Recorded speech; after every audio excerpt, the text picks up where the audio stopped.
Hello बच्चों, class 11th में bio में आपका 5th चैप्टर कंटिन्यू है, जिसमें आपने इसके 10 सेगमेंट पढ़ लिए थे। ये है पुष्पी पादप की आकारिकी। तो आज आप पढ़ेंगे। पिछले टर्म में मैंने आपको पुष्प आरेख और पुष्प सूत्र से संबंधित कुछ चीज़ें बताई थी कि कैसे पादप वर्गीकी में, पादप के वर्गीकरण में ये महत्वपूर्ण है, ये महत्वपूर्ण स्थान रखता है कि किस तरह से कम पौधों का अध्ययन करके हम, अगर पादप वर्गीकी में हम कुछ करना चाहते हैं तो हम कम पौधों का अध्ययन करके हम ज़्यादा पौधों का अध्ययन कर लेंगे, कम चीज़ों का ज्ञान प्राप्त करके। तो चलिए आइए पढ़ते हैं। एक प्रारूपिक पुष्पी पादप एंजियोस्पर्म का अर्ध तकनीकी विवरण। पुष्पी पादप को वर्णित करने के लिए बहुत से आकारिकी अभिलक्षणों का उपयोग किया जाता है। पुष्पी पादप का वर्णन संक्षिप्त, सरल तथा वैज्ञानिक भाषा में क्रमवार होना चाहिए। संक्षिप्त, बहुत बड़ा नहीं, सरल भाषा में, और वैज्ञानिक भाषा में क्रमवार, सीरियल में होना चाहिए।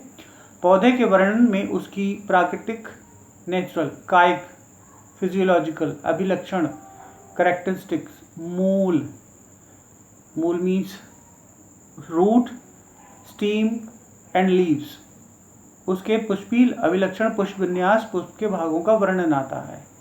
पौधे के विभिन्न भागों के वर्णन के बाद पुष्पी पादप पुष्पी भाग के पुष्पी चित्र तथा पुष्पी सूत्र बनाने पड़ते हैं। पुष्पी चित्र तथा पुष्पी चित्र का मतलब फ्लोरल डायग्राम, और पुष्पी सूत्र का मतलब फ्लोरल फॉर्मूला बताने पड़ते हैं।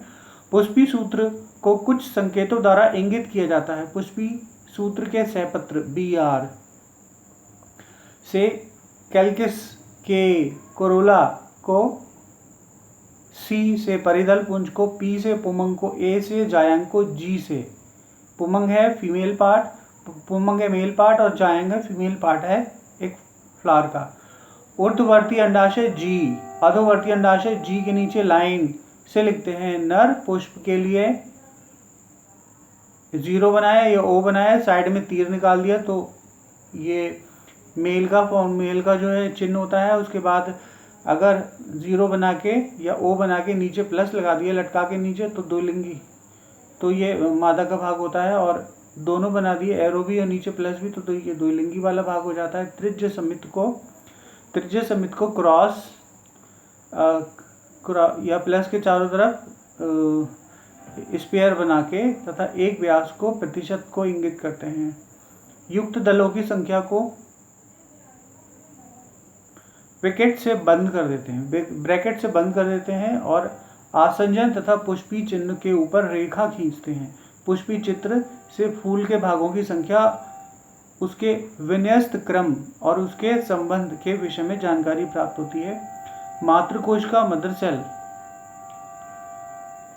की मदर अक्ष की स्थिति फूल के सापेक्ष होती है, जिसे डॉट द्वारा पुष्पी चित्र पर इंगित करते हैं। कैलिक्स, कोरोला, पुमंग तथा जायंग क्रमवार चक्कर में दिखाए गए हैं। सामने के डायग्राम में बच्चों कल दिखाया था, नेक्स्ट टाइम पिछले टर्म पे दिखाया था आपको। चक्कर में दिखाए गए हैं। कैलिक्स सबसे बाहर की ओर तथा जायंग सबसे भीतर की ओर। ये आसंजन तथा आसंजन को चक्कर के भागों में, चक्कर के बीच में इंगित करता है, इंडिकेट करता है। नीचे सरसों के पौधों कुटुंब ब्रेसिकेसी, उसकी फैमिली है के चित्र तथा नीचे उसके फॉर्मूले दिखाए गए हैं। ठीक है, ओके बच्चों, ये नेक्स्ट टाइम में कब बताएंगे हम लोग, नेक्स्ट टाइम में पढ़ेंगे। ओके बच्चों, thank you so much for watching my video.